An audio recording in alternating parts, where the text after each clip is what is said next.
आज का जो चैप्टर हमारे पास है वो है कर्वीलिनियर कोऑर्डिनेट्स। ये आपका 4th चैप्टर है और इसमें हम कर्वीलिनियर कोऑर्डिनेट्स के बारे में स्टडी करेंगे।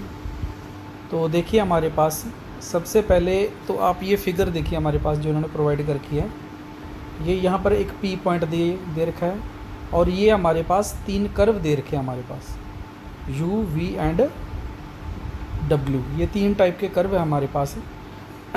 तो यहाँ पर क्या है, let U, V, W be the curvilinear coordinates.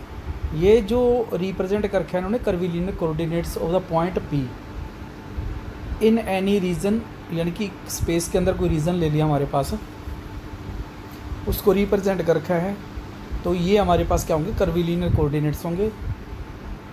U equal to U naught, ये फंक्शन लिख लिया हमने, φ1 φ2 φ3 लिख लिया, U naught V naught W note.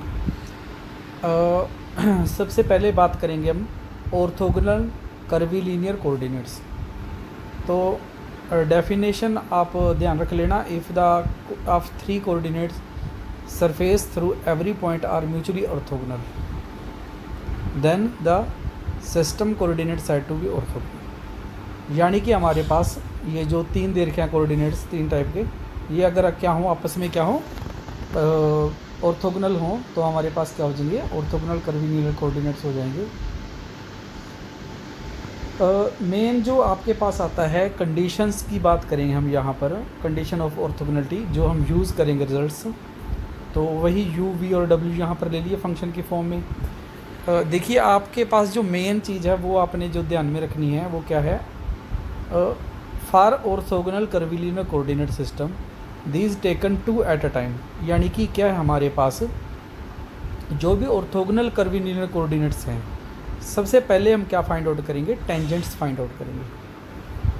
Tangent to the other coordinate curve parallel to the vectors curly R over में curly V। तो ऐसे करके करली R V निकाला, करली U भी निकाल रखा है, करली W भी निकाल लेंगे हम। तो ये क्या है हमारे पास जो टेंजेंट्स फाइंड आउट की हैं, tangent to the coordinate curve parallel to the vector.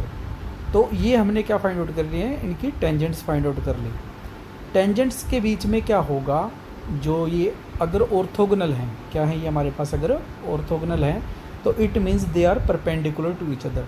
अगर परपेंडिकुलर हैं इट मीन्स दिस डॉट में दिस वैल्यू 0। आपने पहले पढ़ा हुआ है कि अगर 2 वेक्टर परपेंडिकुलर होता है तो उनका डॉट प्रोडक्ट 0 होता है। ये हमारे पास क्या है, टेंजेंट्स हैं। अगर ये ऑर्थोगोनल है इट मीन्स डॉट प्रोडक्ट जो उनकी टेंजेंट्स हैं उनका डॉट प्रोडक्ट किसके बराबर आएगा, 0 के बराबर आएगा।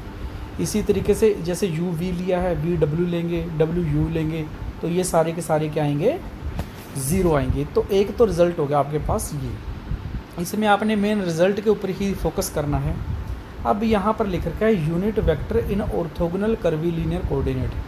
तो यूनिट वेक्टर की अगर ये बात करता है तो यूनिट वेक्टर को इन्होंने क्या किया, नाम दे दिया।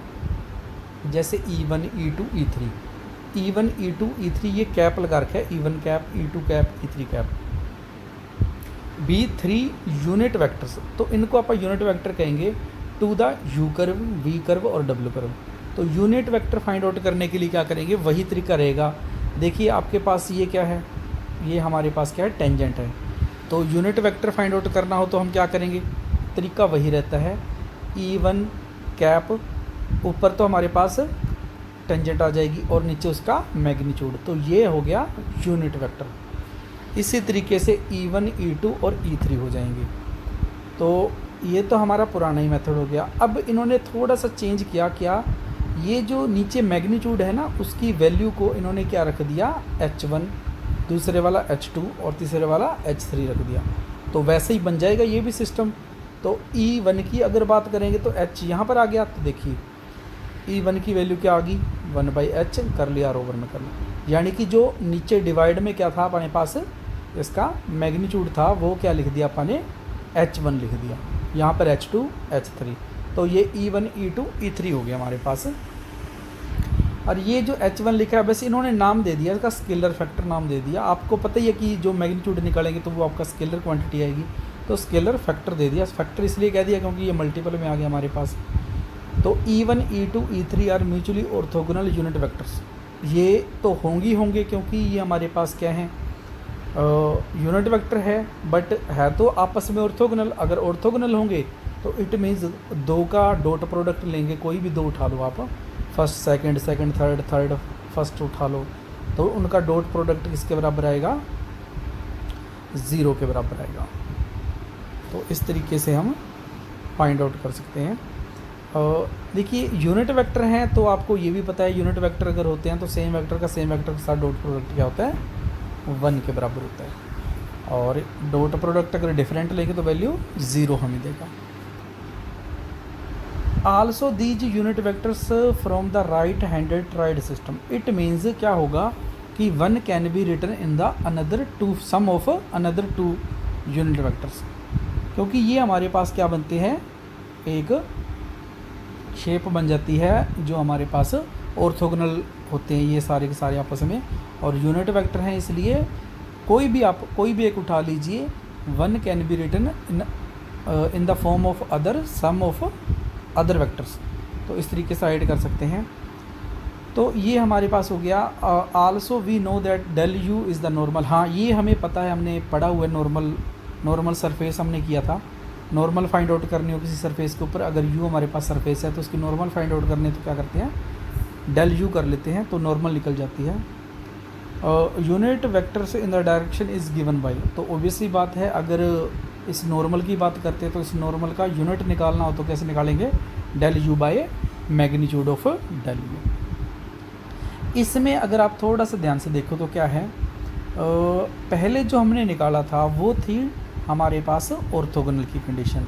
अब हम बात कर रहे हैं यहाँ पर इसकी नॉर्मल की। तो नॉर्मल के लिए इन्होंने अलग नंबर ले लिया E1 कैपिटल, जो उसके लिए लिया था वो क्या लिया था, स्मॉल E1 लिया था, यहाँ पर कैपिटल E1 ले लिया। तो del U by mod of del U, तो ये वैसा ही सेम टू सेम कर दिया, सिंपली क्या कर दी, यहाँ पे कैपिटल E1 हो गया और यहाँ पर डेल यू हो गया नॉर्मल के लिए। तो ये हमारे पास हो गया। यहाँ पर इन्होंने रिप्रेजेंट भी कर रखा है कि हमारे पास टेंजेंट के लिए हम क्या करते हैं, the curve we observe that at each point of the curvilinear coordinate system exist triad vector E1 E2 tangent to the coordinate axis, और दूसरा E1 E2 किसके लिए होगी, नॉर्मल के लिए होगी। ये चीज़ इन्होंने रिप्रेजेंट कर दी हमारे। तो ये हमारे पास हो गई दो चीज़ें जो भी हमने डिफाइन की थी, यहाँ पर इन्होंने राइट कर दिया, वही सेम टू सेम ये भी म्यूचुअली परपेंडिकुलर होंगे, आइडेंटिकल, ये हमारे पास वैल्यू होगी। अब नेक्स्ट हमारे पास क्या है, U V W are orthogonal curvilinear coordinates, then these are reciprocal, तो ये हमारे पास क्या होंगे, रेसिप्रोकल होंगे। तो इसके लिए हम क्या करेंगे, देखिए आप मेनली क्या है, आप इसकी रिडक्शन आप पढ़ सकते हो, पर आप क्या करोगे, रिज़ल्ट आप ध्यान रखोगे।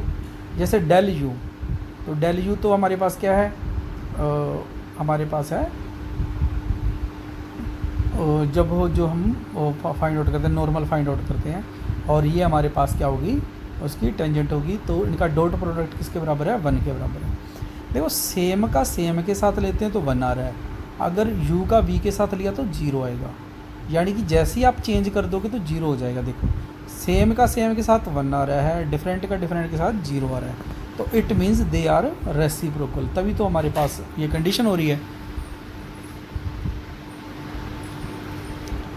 अब बात करते हैं हम रिलेशन फाइंड आउट करते हैं। जैसे E1 तो हाँ E1 E2 E3 निकाले थे हमने, और एक डेल यू ये हमारे पास नॉर्मल थी, ये यूनिट टेंजेंट थी हमारे पास। तो इनका बीच में जो रिलेशन है वो देखिए हमारे पास क्या है, ये बड़े ही इंपॉर्टेंट रिजल्ट है हमारे पास। जैसे E1 is equal to H1 del U, ये हमारे पास होता है, E2 ये होता है, E3 ये होता है हमारे पास। ओके, तो देखिए हमारे पास E1 is equal to E2 cross E3, और यहाँ पर E2 और E3 की वैल्यू पुट करेंगे तो हमारे पास आ जाएगा ये। सिमिलरली E2 निकालेंगे, इसी तरीके से E3 के। तो ये वाले जो रिज़ल्ट हैं काफ़ी इंपॉर्टेंट रिज़ल्ट हैं आपके। देखिए कर्विलिनियर कोऑर्डिनेट्स में जो हमारे पास जो एग्जांपल्स दिए हुए हैं उनमें से हम क्वेश्चन सोल्व करके देखते हैं। यहाँ पर हमें दे रखा है let U V W be orthogonal coordinates. तो ये हमें पहले ही पता है कि हमारे पास ऑर्थोगोनल कोऑर्डिनेट्स होते हैं। हमें क्या प्रूव करके दिखाना है, ये रिजल्ट कि डेल यू का जो मोड लेंगे वो क्या होगा, 1/h1 के बराबर होगा। तो देखिए जब हमारे पास डेल यू दे रखा है इन्होंने, तो डेल यू की वैल्यू हम क्या फाइंड आउट कर लेते हैं इन the form of this E1 cap by में H1। तो हमने दोनों के बीच में रिलेशन पड़ा हुआ है, ये हमारे पास रिलेशन होता है उसके बीच में। अब क्या करो, इन दोनों का मोड ले लो दोनों तरफ, इसका मोड ले लेंगे, इसका मोड ले लेंगे। जो यूनिट वेक्टर है उसका मोड 1 हो जाएगा, तो ये हमारे पास किसके बराबर आ जाएगा, H1 के बराबर। सिमिलरली जो बाकी जो है हमारे पास उनका मोड लेते जाएंगे वो हमारे पास H2 और 1/h3 के बराबर आ जाएगा। इसमें जो नेक्स्ट दे रखा है हमारे पास वो दे रखा है रिलेशन बिटवीन E1 और ये कहता है दोनों सेम होते हैं हमारे पास। तो क्या करेंगे, कैसे फाइंड आउट करेंगे, जो हमारे पास ये हमारे पास था यूनिट नॉर्मल था। E1 is equal to del of U. Del U किसको रिप्रेजेंट करता था, नॉर्मल टू द सरफेस। तो ये यूनिट नॉर्मल था हमारे पास E1 E2। हमें क्या करना है, जो E1 है, E1 in the form of यानी कि H1 और डेल यू। यहाँ पर जो डेल यू की वैल्यू होती है, मोड ऑफ डेल यू की वैल्यू होती है वो कितनी होती है, 1/h होती है। तो इसको लिख देंगे H1 डेल यू। और जो H1 डेल यू होता है वो किसके बराबर होता है, E1 कैप के बराबर।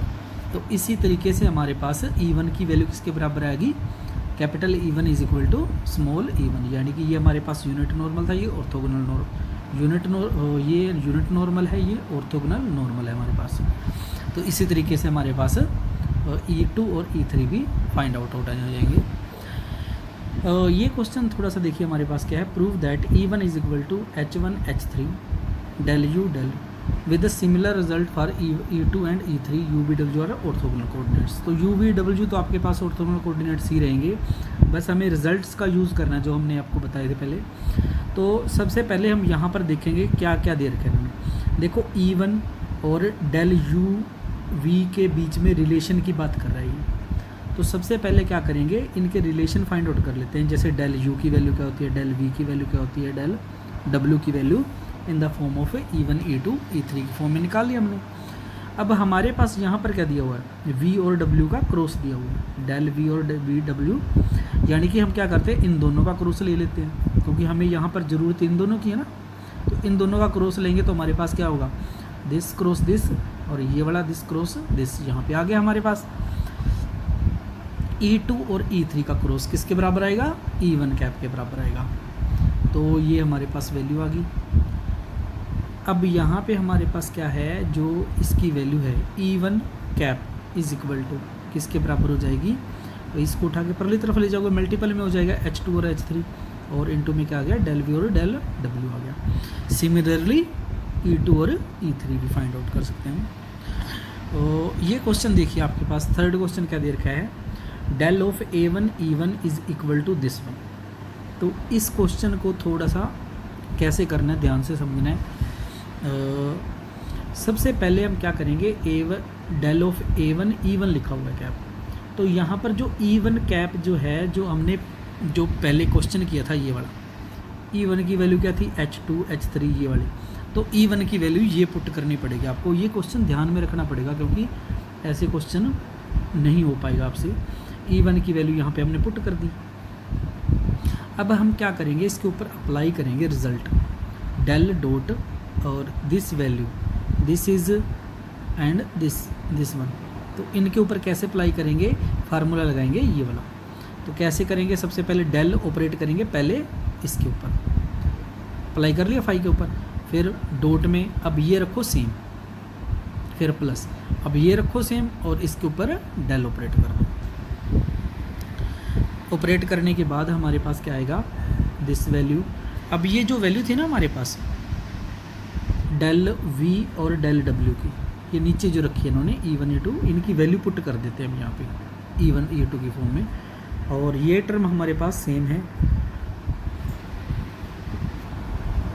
इसको सिंप्लीफाई करेंगे जब E2 E3 किसके बराबर आएगा, E1 के बराबर आएगा। ये हो गया हमारे पास, हाँ जी यहाँ पर आ जाते हैं हम। ये जो है डेल V और डेल W, इसकी जो वैल्यू हमारे पास वो क्या बन जाएगी, E1 और H2 H3 हो जाएगी, क्योंकि इनको सिंप्लीफाई करके राइट कर लेंगे अपन जो हमारे पास इनके रिजल्ट्स होते हैं। अब हमारे पास देखिए क्या आ गया, ये टर्म E2 E3 E1 में कन्वर्ट हो गया, ये वाली टर्म ऐसे बन गई हमारे पास। अब आ जाते हैं, इसको थोड़ा आगे लेके चलते हैं। दिस वैल्यू ये तो रहेगा डेल, जब इसके ऊपर अप्लाई होगा तो ये हमारी क्या वैल्यू प्रोवाइड करेगा, 0। तो अब आ गया, देखिए हमारे पास एक मेन रिजल्ट है जो मैंने आपको बताया था लास्ट में, del of phi is equal to this one.